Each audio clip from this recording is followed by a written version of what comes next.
Hai guys, kali ini saya akan merangkum film horor Indonesia berjudul Rumah Pondok Indah 2006.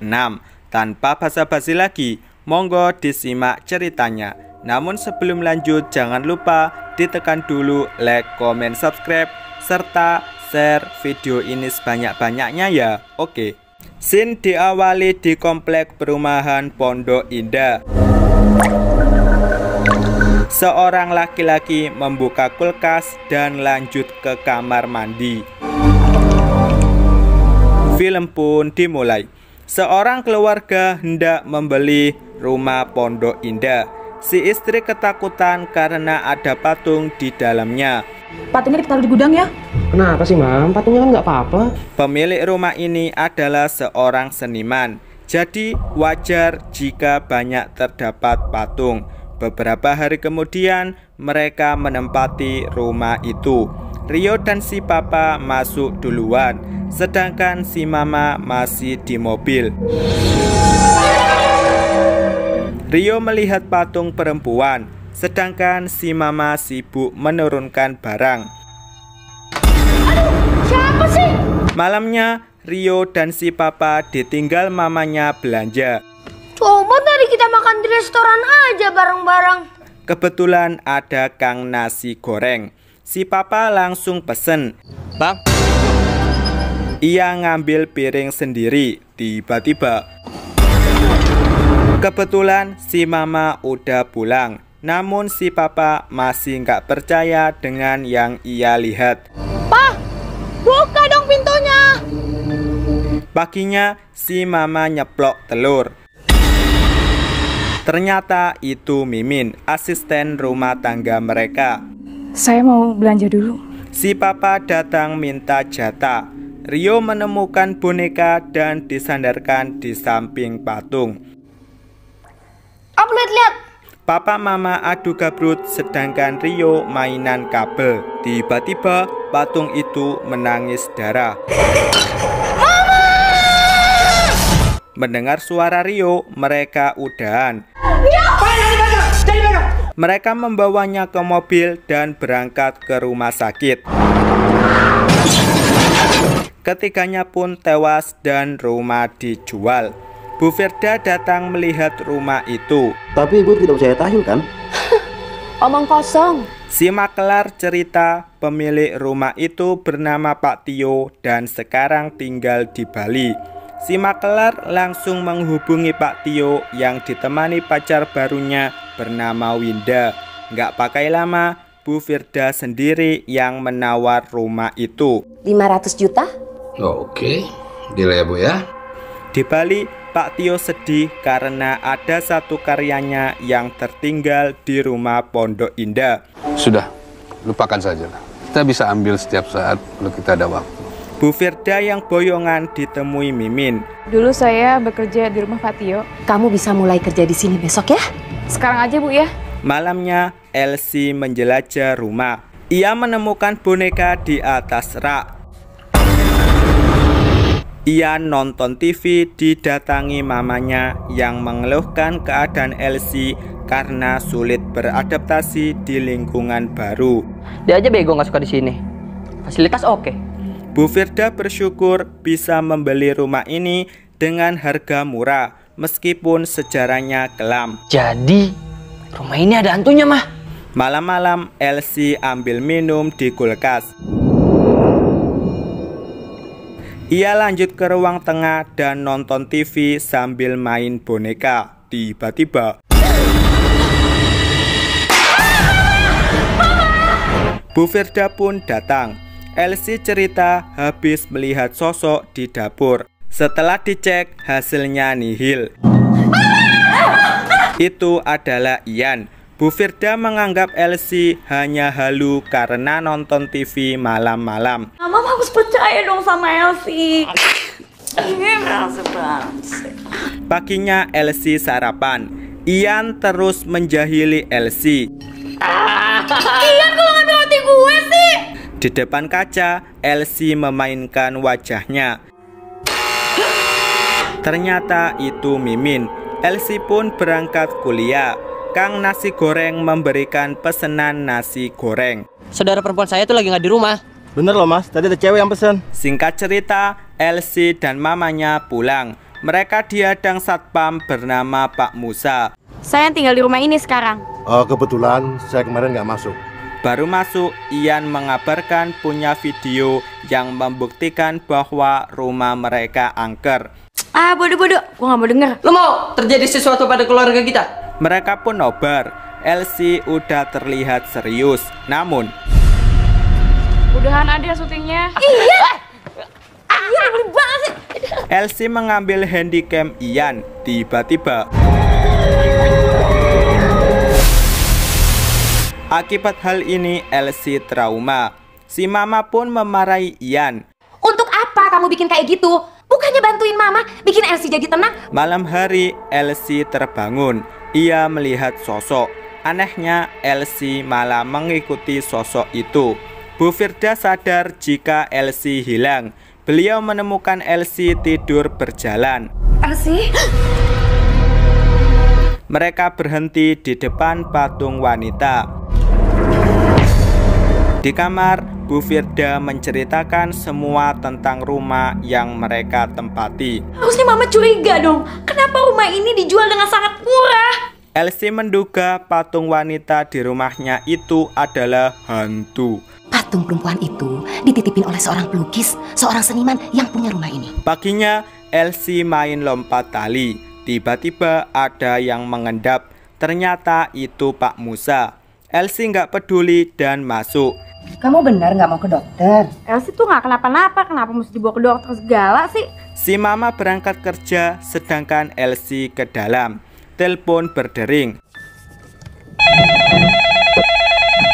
Itu adalah teman Elsie. Teman itu cerita habis ke rumah Elsie, tapi yang membukakan seorang ciwi. Orangnya sih cakep. Tiba-tiba Pak Satpam udah ada di dalam. Si Satpam memberikan tagihan telepon. Ya udah sana. Mau keluar, si Satpam mengamati patung wanita itu. Kalau cuma begini, saya juga bisa buat. Si Satpam keluar, namun pintu nggak bisa ditutup. Ternyata itu Mimin. Di meja makan, Elsie cerita ke Ian jika Satpam kompleks mereka habis masuk rumah tanpa izin. Yang mana sih orangnya? Iya, udahlah nggak usah digede-gedein deh. Ian pun mendatangi pos Satpam, namun nggak ada siapa-siapa. Ian berniat mengadukan kelakuan si Satpam kepada Pak Jeffrey. Siapa tuh Jeffrey? Orang developer yang ngelola komplek ini nih. Elsie tidur. Ia didatangi seberkas cahaya putih. Cahaya itu merasuki dirinya. Ian mencari Elsie, namun Ian langsung ke kamar Elsie. Tiba-tiba, Sih, ini yang mana orang Prancis loh. Elsie kerasukan. Ian pun menghubungi mamanya. Wah, Elsie kesurupan, mah. Mereka membawa Elsie ke dokter. Sebaiknya ibu bawa dia ke psikiater. Untuk menghibur Elsie, mereka ke kolam renang. Elsie, ayo berenang. Kapan lagi, ayo dong. Namun yang dilihat Elsie, kolam itu kosong. Bu Firda datang, seketika semuanya normal. Malamnya Elsie lewat di samping Ian yang lagi tidur. Ia berhenti di depan patung wanita dan pingsan. Untung hanya mimpi. Ian membangunkan mamanya karena Elsie hilang. Mereka mencarinya. Ian mencari ke halaman. Ian ke pos Satpam dan menemukan Bu Firda menemukan Elsie di kamar mandi. Mereka membacakan kalimat-kalimat thayyibah untuk Elsie. Keesokan harinya, polisi yang diketuai Pak Tobing menyelidiki kasus kematian si Satpam. Pastikan semua barang bukti sampai di lab. Siap, Dan. Bu Firda yang tidur santuy didatangi Elsie membawa pisau. Pak Tobing meminta keterangan Pak Jeffrey. Ini leher dipatahkan, itu kan perlu tenaga yang kuat. Beliau juga menginterogasi Ian. Jadi kalian pernah ribut? Saya cuma lapornya ke Pak Jeffrey. Benar kan, Pak? Pak Tobing memaksa mau bertemu Elsie. Saya tidak mau kakak saya terganggu istirahatnya. Di rumah, dokter memeriksa keadaan Elsie. Si dokter mendiagnosis Elsie terkena gangguan jiwa. Saya nggak gila, Dok. Elsie langsung menyerang si dokter. Terpaksa obat penenang disuntikan ke tubuh Elsie. Bu Firda yang stres memikirkan Elsie didatangi Mimin. Itu suara non Maya. Maya adalah pacar Tio yang meninggal di rumah itu. Mimin mengingatkan dokter terhebat sejagat pun nggak akan bisa menyembuhkan Elsie. Yang bisa mengobati orang kesurupan cuma dukun. Orang yang bisa berhubungan langsung dengan alam gaib. Bu Firda mau memanggil dukun, tapi beliau takut. Kejadian kecelakaan keluarga Rudi terulang lagi pada Ian. Ian dan Mimin berangkat. Di jalan, Mimin hanya ngelamun. Di rumah, Elsie masih dengan keadaan kesurupan. Sampai malam, Ian dan Mimin masih di jalan. Ian terlihat mengantuk. Akibatnya, beruntung mereka selamat. Di sisi lain, si dukun sedang mengobati pasiennya yang kesurupan.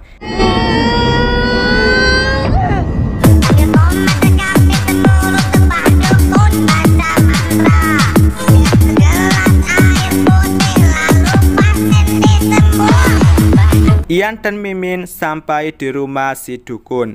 Mereka berhasil mengajak si dukun ke rumah. Lepaskan ikatannya. Si dukun menginterogasi Elsie. Siapa namamu? Di luar kamar, semua panik. Tiba-tiba bel berbunyi. Itu adalah Pak Dokter. Kebetulan si dukun keluar. Terjadilah adu mulut antara dokter dengan dukun. Tapi kan tidak semua penyakit selalu bisa dianalisa dengan benar. Analisa saya ini berdasarkan riset yang bertahun-tahun, Ibu. Di kamar, Elsie diterbangkan. Berkat doa-doa yang dibaca si dukun, Elsie berhasil turun. Scene flashback ke Maya yang berbadan dua dari hasil hubungannya dengan Tio. Maya mendatangi Tio yang sedang membuat patung. Kamu boleh pulang setelah aku suruh pulang, mengerti? Aku nggak peduli. Maya takut melihat Tio habis memarahi asistennya. Tapi Tio menggombal. Tapi aku memujamu. Beberapa hari kemudian, Maya meminta agar Tio mengumumkan hubungan mereka di pameran seni. Aku percaya kok. Tapi aku emang gak bisa hidup tanpa kamu. Singkat cerita, Maya membeli boneka yang ditemukan Elsie. Kemudian lanjut nonton pameran seni milik Tio. Namun di konferensi persnya, Tio nggak memenuhi janjinya. Yang akan menjadi model, saya sudah putuskan adalah Maya Amelie. Dia adalah model yang paling representatif. Lupain aja mimpi kamu itu ya. Maya langsung ngelabrak Tio. Maya pun memutuskan nggak mau lagi menjadi model seninya Tio. Lagi-lagi Tio gombal. Kamulah satu-satunya yang pantas di dunia. Namun Maya nggak percaya lagi. Disinilah Tio membunuh Maya. Maya. Mayat Maya diseret kemudian disemen untuk dijadikan patung. Aksi ini dibantu si satpam. Patung itu dipamerkan. Tak disangka khalayak ramai menyambut baik patung itu. Ini bisa membuktikan dedikasiku pada dunia sendiri. Si dukun menyarankan agar mereka memanggil Tio. Dia ada di Bali dan saya lagi berusaha supaya dia besok datang ke sini. Pak Tobing yang mengadakan penyelidikan diganggu arwah si satpam. Pak Tio membuat patung dengan Winda sebagai modelnya. Winda marah karena patung buatan Tio nggak mirip dengan wajahnya. Itu wajah pacar kamu yang hilang itu kan? Pak dokter mengaku salah tentang diagnosisnya yang menyatakan jika Elsie gila. Kalau begitu saya permisi dulu, Ibu. Pak Tio mendapat telepon dari orang yang mau membeli patung Maya. Mau nggak mau, ia harus ke Jakarta besok. Elsie disuapin Bu Firda. Ia pun kesurupan lagi. Kebetulan Winda udah datang. Bu Firda mau menyerahkan patungnya asalkan Tio sendiri yang mengambilnya. Pak Tio-nya ada di luar. Winda memanggil Tio, sedangkan Bu Firda menyiapkan Elsie. Tio yang mengamati patungnya langsung dilabrak Elsie. Bukankah shell ini aku berikan untuk kamu, Yo? Tio lari, namun Tio diangkat dan diserang. Si dukun berhasil mengeluarkan arwah Maya. Elsie sadar. Elsie tadi mati ya, Ma. Arwah Maya mengudara di lampu, kemudian merasuki raga Tio.